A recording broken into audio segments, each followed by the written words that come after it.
He's finally free after days of uncertainty following his disappearance in Tanzania on Monday. He was discovered today in Kwale County and later flown to Nairobi.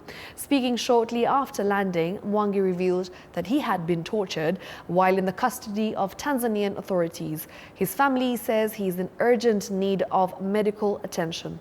Meanwhile, fellow activists are now demanding the release of Ugandan lawyer Agatha Atuhaire, who is also believed to be held under unclear circumstances.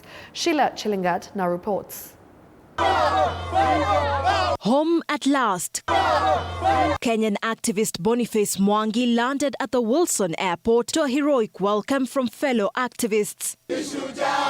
3 days they had been lobbying for his release, and today their prayers were answered when news emerged that he had been dropped off along the Kenyan coast near the Kenya-Tanzania border. I was blindfolded, and then when they left in Kato blindfold, there was a border guy waiting for me who dropped me to the border, but it was about 5 a.m. But between getting through the Tanzanian border, the Kenyan border, and then crossing over took me like an hour because I can barely walk.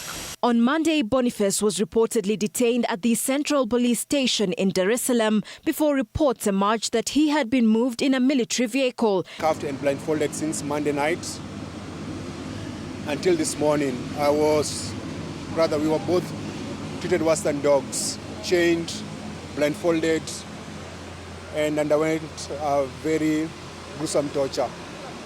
The Kenyan Foreign Affairs Ministry had earlier on expressed concerns about the activist's health and the absence of information regarding his detention, coming amid an outrage due to the deportation of 6 other Kenyans and remarks by Tanzania President Samia Suluhu warning of foreign activists meddling in her country's affairs. The idea that I'm not a foreigner. I've been in many African countries doing what I was doing there on Sunday.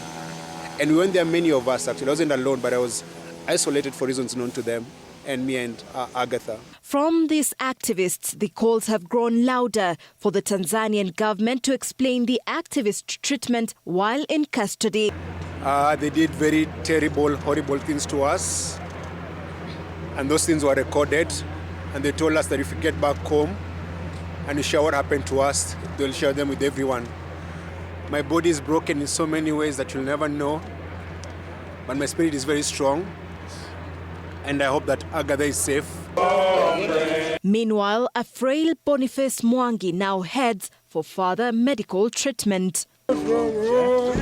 With Boniface Mwangi now back home safe and sound, these activists are calling for the immediate release of Ugandan lawyer Agatha Atuhaire, who until now still remains missing. Sheila Chilingat for TV 47.